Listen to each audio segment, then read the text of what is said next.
What's going on, my broskies? My name is Toadskii, back again, here to bring you guys yet another One Piece Treasure Cruise video, and today we are going to be going ahead and having a look at the Limit Break expansions. There was a new batch of Limit Break expansions that are coming, well, today. They're actually here today as of me recording this video, so if you see anything that you like, you can go ahead and expand it if you want, but of course, you know, Sugo-Fest exclusives are costing a lot of materials, and you know, it's at that point now where people are like really asking those questions, you know, is it worth to do this character? Is it worth to do this character? And I always say the same thing.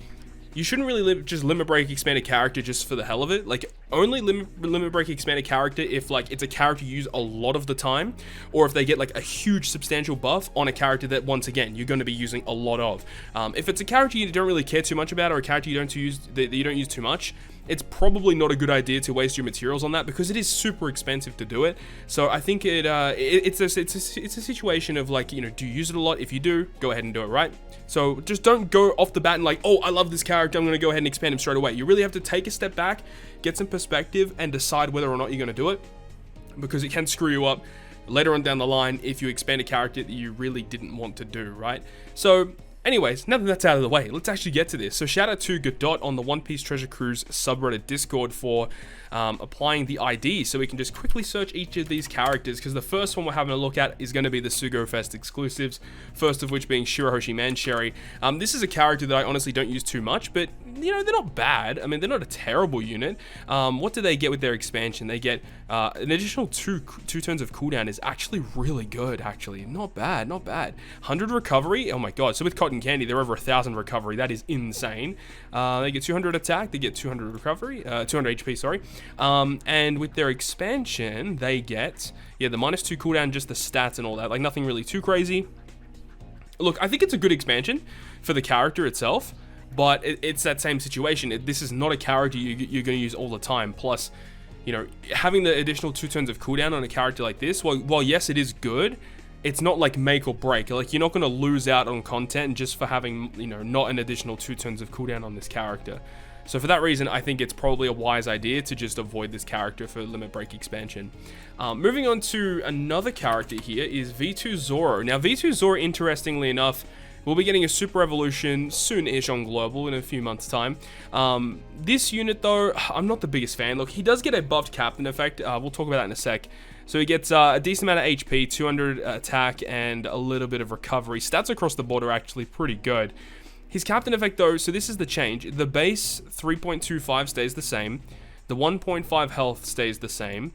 Dex and Int are still beneficial for slashes, but if you have a Dex or an Int orb, your slashes will have a 4.225 boost instead.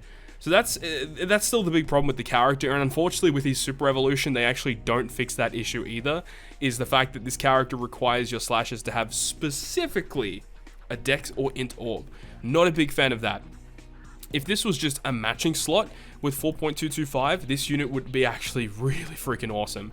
But not a big fan of the captain effect. Now, does he special get cooldown? -3. Okay, that's not bad. That is actually pretty good, but it does 120 times typeless damage, makes recovery in 10 and beneficial for slashes for 3 turns, and then also gives you 2 times attack for 1 turn, and if you hit 4 perfects, 2.225 in the following turn. So it's still the problem here, though, is that when you launch the special, you do a pretty sizable amount of damage, and you get the boost right. But the thing is because you do so much damage, in some situations, it's actually so difficult to reach this the 4 perfect hit condition. So in a lot of situations, you'll use it, you'll like wave clear enemies, and then you'll kill them in like, you know, 2 or 3 taps, and then you don't get the boost in the following turn. It's really annoying, actually. If this was changed to like the clock debuff or the clock buff, where, you know, after 1 turn you just get the boost, holy dude, this character would be so insane if that was the case. But you know, there's a few problems with the unit.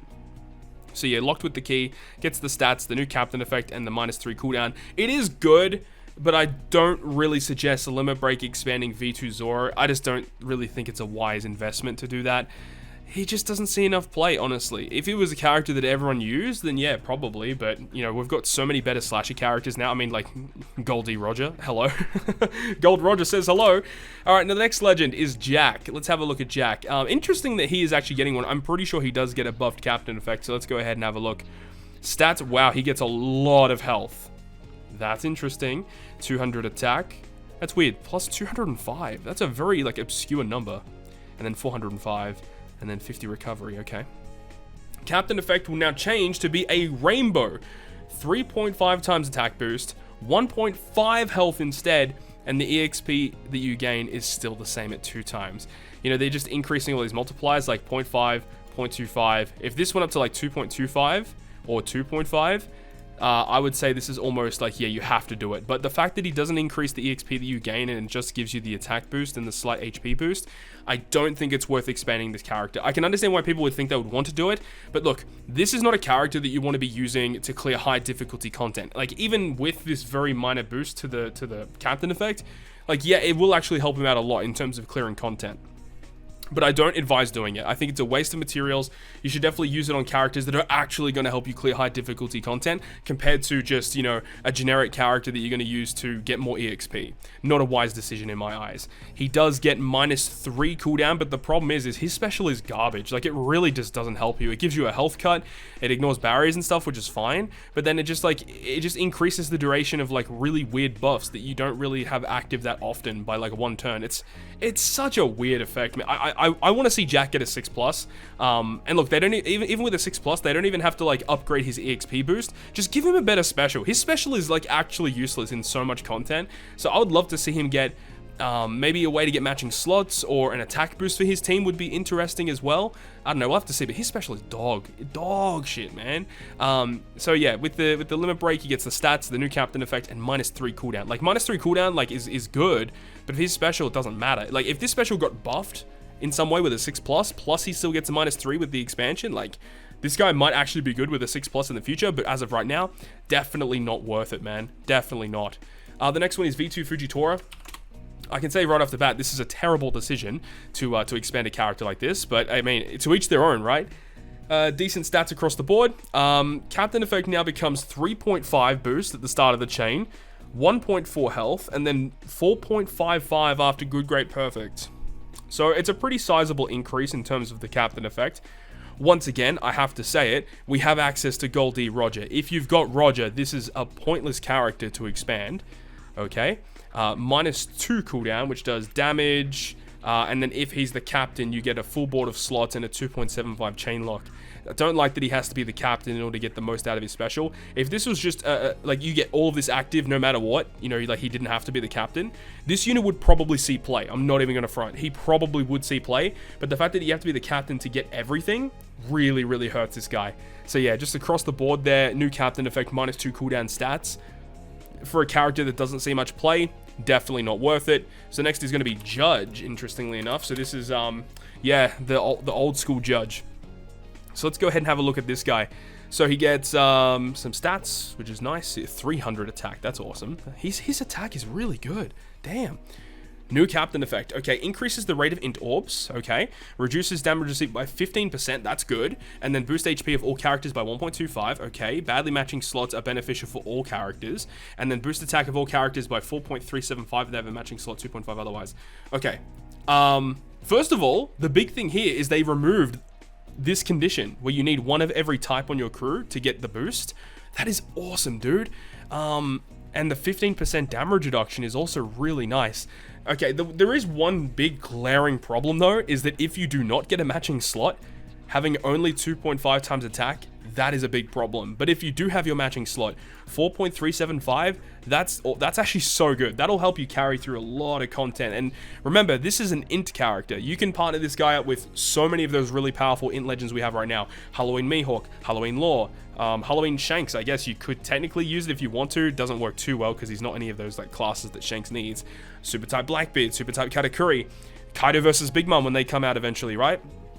This is really, really interesting. I like this a lot, actually. And the fact that he increases the rate of int orbs, if you're running like a mono int team, just generating heaps of matching slots for your crew, I love it. I actually think this is really, really interesting.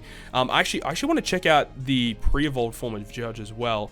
So his special ability obviously stays the same, but -3 cooldown. His special ability is not bad either, you know, 30% damage reduction for 2 turns is whatever.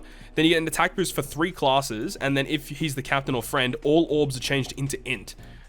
Bruh, this is interesting as hell, dude. And he's, yeah, obviously that's it, you know, stats captain effect, -3 cooldown. That is so good. And even his usability as a sub is actually like not bad either, right? Because this guy specifically as a sub is really good. He does have a buffed captain effect. It probably removes the condition as well, but we'll have to wait and see.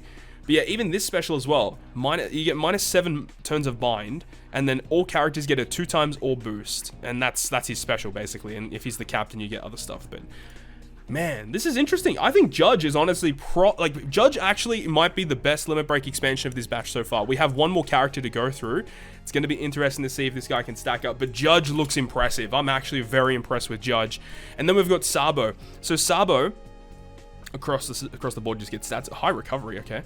New captain effect, 4x attack to free spirit, and then 1.2 HP in recovery. I mean, that's a good captain effect. It's actually really, really good captain effect. Just base 4x and 1.2 HP in recovery.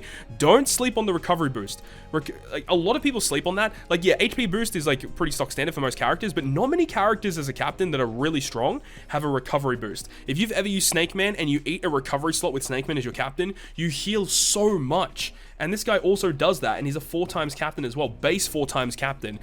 He doesn't generate any matching slots for your crew, which is a little bit annoying. Obviously, as a crewmate, he can give you something, but there's so many good free spirit characters in the game right now. I don't know if this is like it's entirely worth it, but it's a good upgrade either way, right? Oh, wait, hang on. I was gonna say he only goes down to 16, but no, he goes down to 12 turns, right? Is that what it is? Locked with the key, -4 cooldown, bro. -4. So he maxes at 12. 1.75 attack boost to free spirit if you hit 4 perfects 2x in the following turn. That's a little bit of a problem there. That's what I really don't like about the expansions, is the fact that they don't buff specials, because some of these specials really need updating. Like Jack we just talked about earlier. The multipliers need to be tweaked, I think. Like this should be 2x, and then this should be like 2.25 minimum, right? Minimum 2x, minimum 2.25 for a character, you know, in 2021. Yeah, so it's a little outdated, but not overly terrible. Like, it actually is not too bad, but like, you know, if you're the type of player that has enough to expand a character, this is not one you'd want to do. And if you're the type of player that has a lot of materials to expand characters, you probably already have a really good free spirit captain, so this is probably not what you want to go for. I don't suggest it, but it is a decent upgrade for the character. Okay, so now we have some free-to-play units. So we've got the treasure map characters. I'm not going to be talking extensively about these ones because the treasure map characters typically only get cooldown and stats. So Hawkins is a character that isn't really seen that much play, but he's not terrible though. He gets -1 cooldown and some stats. Yeah, no, I do not suggest Hawkins. The next one is Lucci. Lucci is also a character that really doesn't see that much play. As much as I wanted CP0 Lucci to be good, he's just kind of not. Stats, of course, whatever, and he goes down to a 10-turn cooldown, 20% health cut. If you're above 99% when you launch the special, 2x orb boost for 3 turns, and orb block for 1 turn. It's a good special, but again, it's a character you don't use that much, so I can't really advise doing it. It's just not a really wise idea. Okay, what's this all about? Christmas Nami is one of the treasure map characters that sees the most play. Phenomenal utility, actually has decent orb manipulation as well. So I'm interested to see what they do with her. What does she get?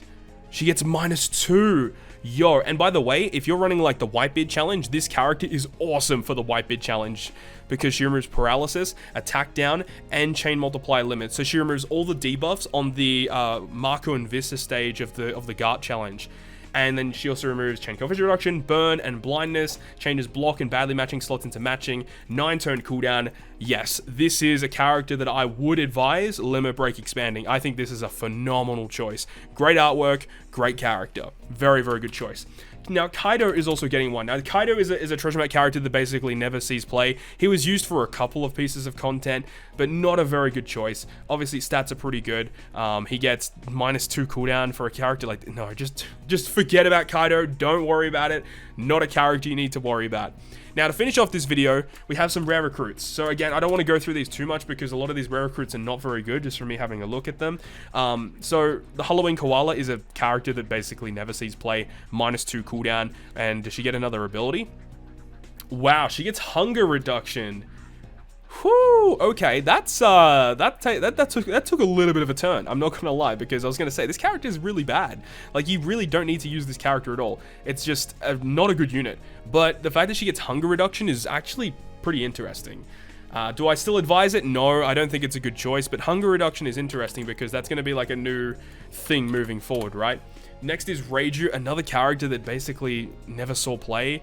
So she goes down to an 8-turn cooldown, but her special's not that good. I mean, removing poison, paralysis, and burn is alright. And if you've got a shooter or cerebral character as a captain, then you just get like higher chances of slots. And her last one is shipbind duration. Yeah, no. Avoid this one. No. This is not good. And then, of course, you know, moving on with the theme, we've got Halloween Doflamingo. So let's see what this guy gets.